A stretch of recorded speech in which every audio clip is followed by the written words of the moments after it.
Everyone around me lost their minds. My neighbors, my friends, my sister, they're all gone. I'm still here, 106 years old, still sharp. It took me 70 years to understand what made the difference.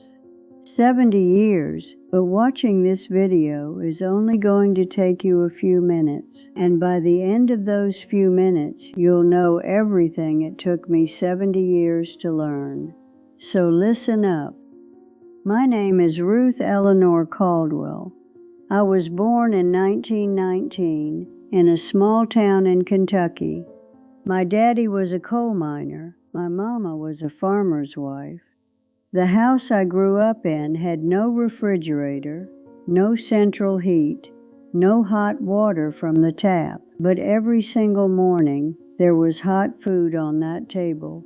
Real food, food that came from the ground, food that hands prepared, not factories. Everybody who sat at that table looked each other in the face and laughed.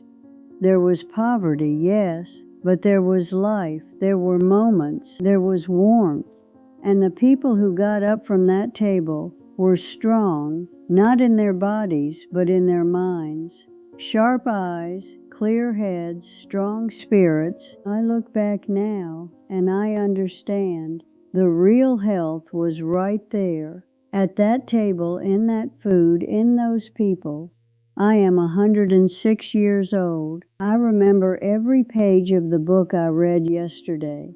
I remember my grandchildren's birthdays, the last names of old neighbors, the names of the first grade students I taught back in 1951. People say it's a miracle. It ain't. I'm telling you straight, it is not a miracle. It is a decision. The sum of decisions I made every single day for 70 years. But let me tell you something, it didn't start this way. For a long time I lived just like everybody else, believed what everybody else believed, carried the same fears everybody else carried. I listened to the doctors, stay away from fat, watch your cholesterol, cut back on eggs, lay off the salt. I listened. I followed the nutrition advice in the newspapers. I believed the colorful packaging at the grocery store. And in those years, I didn't know. I didn't know because I hadn't lost anyone yet, hadn't felt that pain yet, hadn't seen with my own eyes what breaks people down and what keeps them standing.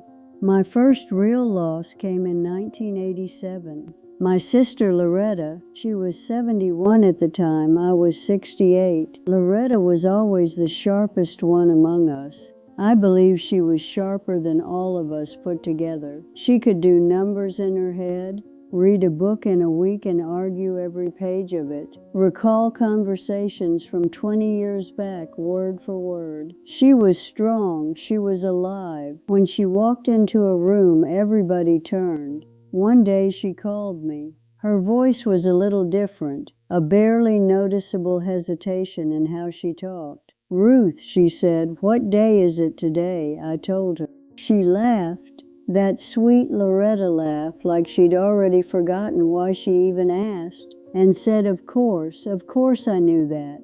But she didn't know. I knew right then she didn't know. I just didn't want to accept it. I told myself it was tiredness. I told myself it was distraction. I told myself it would pass. It didn't pass.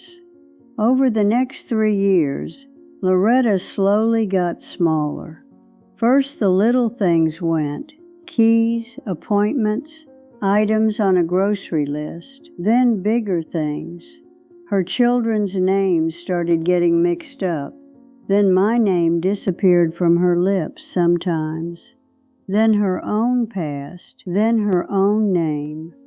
By 74, Loretta didn't know who I was.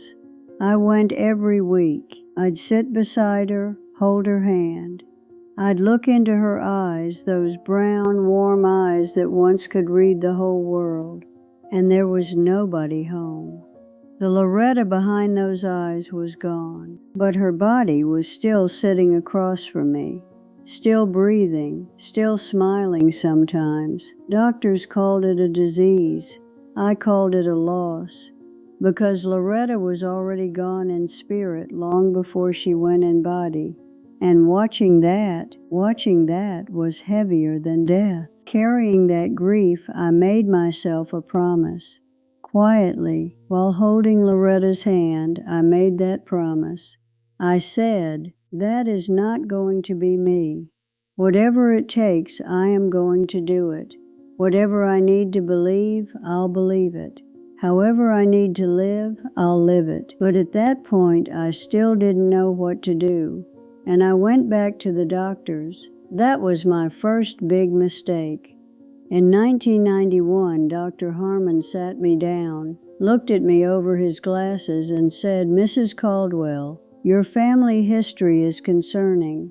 The changes I'm seeing in your brain worry me. I would advise you to start making preparations. Start making preparations. This man was telling me in polite words to give up on my mind. He handed me glossy brochures, big shiny pamphlets full of words like irreversible and progressive. I took them home, set them on my table, stared at them, and a feeling rose up inside me, hot, clean, clear anger. No, I said to myself, no. You want to know where Dr. Harmon is now? He passed in 2006, dementia, the very disease he warned me about, the one he said he was preparing me for. That's what took him. I'm still here. I still remember the color of the tie he wore that day. Navy blue, thin white stripes. My memory works just fine, thank you very much. After I threw those brochures away, I went back to my mama's kitchen, back to what my grandmother taught me, because those women stayed sharp into their 80s, their 90s. No medications, no surgeries, no doctor's advice. They did crossword puzzles at the dinner table, read poetry out loud, remembered the past like it was yesterday. What was their secret? Real food. Food that came from the ground, food the sun grew, food that hands prepared, not factories. Every morning I eat 2 eggs, the whole egg yolk and all, fried in butter. I have done this for over 60 years. Cholesterol, you're going to say, and you will say it, all of you will say it, because that's what they taught you. But ask yourself this.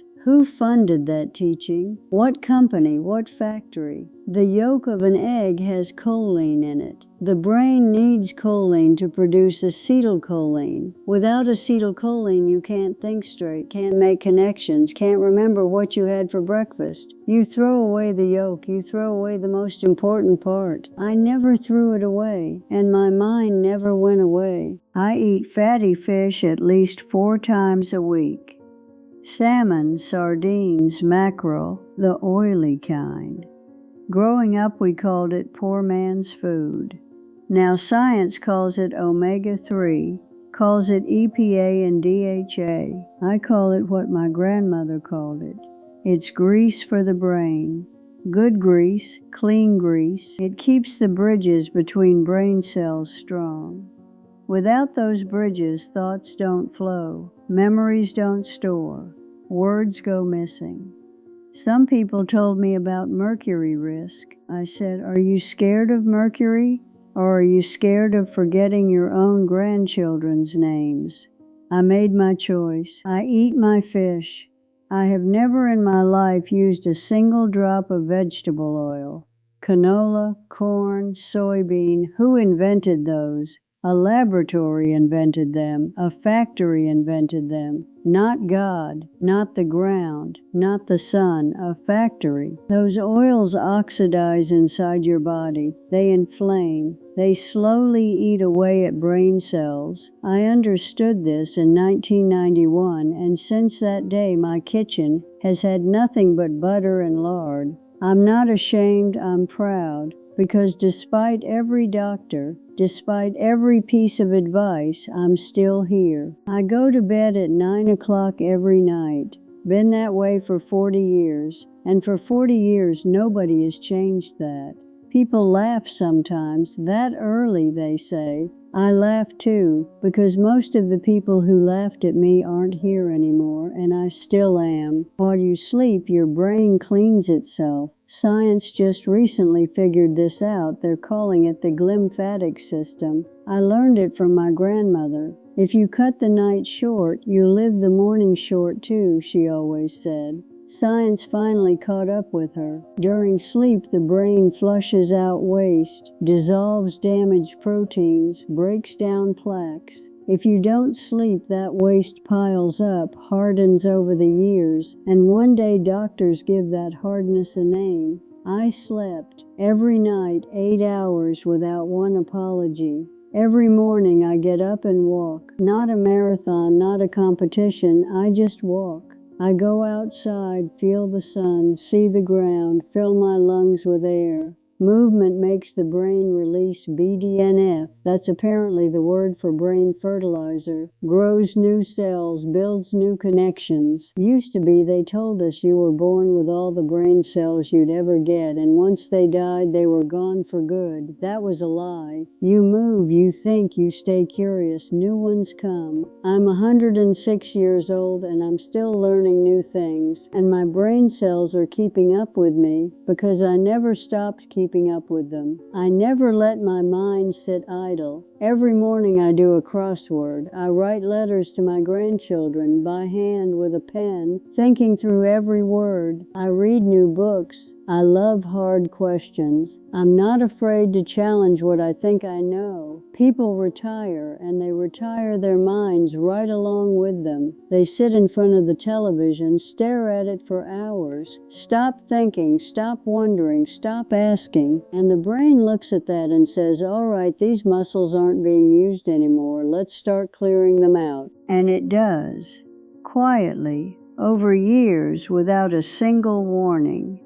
Then one morning a word goes missing, then a name, then a face. The brain is a muscle. It wants exercise. It wants challenge. It wants something new to push against. You give it those things, it grows. You don't, it fades. Now I'm going to tell you the most important secret of all. This isn't in any book, no doctor has ever said it, it won't show up in any brochure. But I learned it over 70 years with my own eyes, watching the people around me, and I am certain of it. Bitterness, carried bitterness, nursed anger, years and years of hurt you refuse to let go of, kills the brain. I see you smiling. Maybe you're thinking that's nonsense, but hear me out, honey. I watched people who did everything right, ate clean, slept proper, stayed active, and they still lost their minds. And I looked at them, really looked, and I saw it. There was an ember inside them that never got put out, a grudge they carried for years, a bitterness, an unspoken pain they'd been hauling around like a sack of stones. Chronic anger is chronic stress, and chronic stress floods your body with cortisol. And cortisol over years and years erodes the hippocampus. The hippocampus is where memory lives, where you store your life. As that place erodes, so do you. Slowly, quietly, without you even noticing. There were plenty of people in my life I needed to forgive.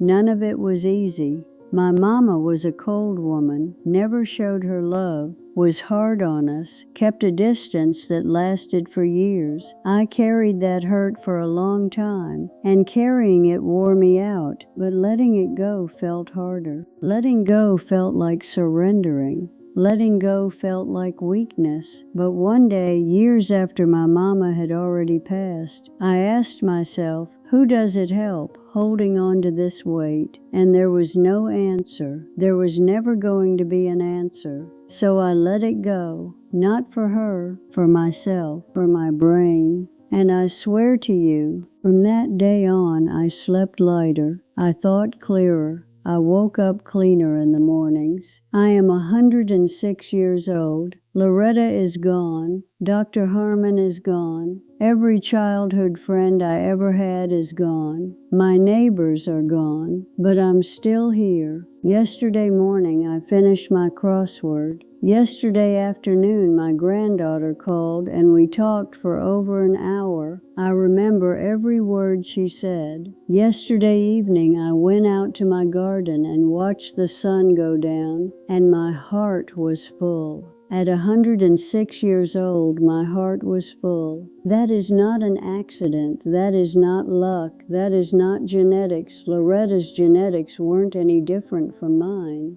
That is the sum of decisions made every single morning. Eating my eggs, eating my fish, going to bed at 9, getting up and walking, working my mind, and putting down the stones I'd been carrying. One by one, over the years, putting them down. You don't need to spend 70 years learning this. I already spent them. I already paid that price. You just listen. Right now, after you finish this video, go to your kitchen. If you've got vegetable oil in there, throw it out. Tonight, go to bed at 9. Tomorrow morning, go outside, walk for 10 minutes. If there's a name you've been carrying in your chest, a hurt, a grudge, words that were never said, start thinking about putting it down. You don't have to do all of it today, but you can start today, because every single day your brain is either getting stronger or it's fading. There is no in between, and which one happens, you decide that every morning, whether you realize it or not. It took me 70 years to learn this truth. Don't you spend 70 years learning it too. Ruth Eleanor Caldwell, 106 years old, still here, still sharp, still with you.